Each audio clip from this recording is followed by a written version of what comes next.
কষ্ট আমার, কিন্তু খুব খারাপ লাগতো যে আমি বাইরে গেলে সবাইকে ফোন করতো, বলতো যে কি করছো, কি না করছো, এই করছো, সেই করছো, যেটা।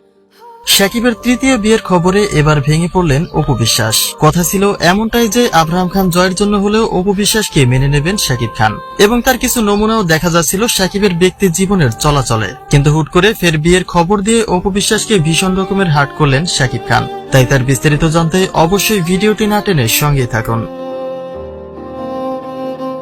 2017 সালের ভেঙে যাওয়া স্বপ্নটা একটা দুঃস্বপ্নের মতো করে মনে করেছিলেন অপু বিশ্বাস। কেননা সংসার চলাকালীন সময় শাকিবের কাছ থেকে যা পাননি অপু বিশ্বাস, তা পেয়েছিলেন বিচ্ছেদের বেশ কয়েকটি বছর পরে, যার সূত্র ধরে ব্যক্তি জীবনে ঘর সংসারের নতুন করে স্বপ্ন বুনেছিলেন অপু বিশ্বাস। কিন্তু হঠাৎ করে শাকিবের ফের বিয়ের খবরে ভীষণ রকমের হার্ট হয়েছেন অপু।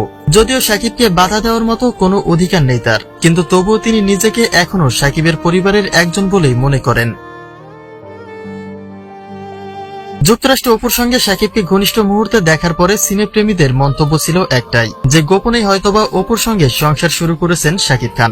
বিশেষ করে কানাডার নায়াগ্রা ফলসে তাদের মধ্যকার এই রোমান্টিকতা দৃষ্টি আকর্ষণ করেছিল সিনেপ্রেমীদের। তাছাড়া কন্টিনিউ শাকিবের সঙ্গে যোগাযোগ রাখা হতে, বিশেষ দিনগুলি শাকিবের বাড়িতে কাটানোতে অপু বিশ্বাস নিজেও এমনটাই ফিল করেছিলেন যে তিনি এখনো শাকিবের পরিবারের একজন। জানিয়ে বুবলির সঙ্গে বছরজোড়া দ্বন্দ্ব বিবাদেও লেগে থাকেন অপু বিশ্বাস।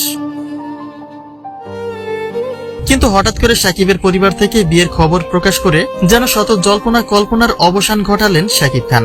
অপুর সঙ্গে ঘনিষ্ঠতার দৃশ্যায়ন বেশি থাকায় অপু নিজেও বুবলিকে ইঙ্গিত করে নানা কথাই বলতেন। শাকিবের প্রত্যেকটা কাজ নিজ দায়িত্বে করার চেষ্টা করতেন। তার বলা কথাগুলিতে এমনটাই মনে হতো যে অপুর সঙ্গে ফিউচার প্ল্যানিং করেছেন শাকিব খান।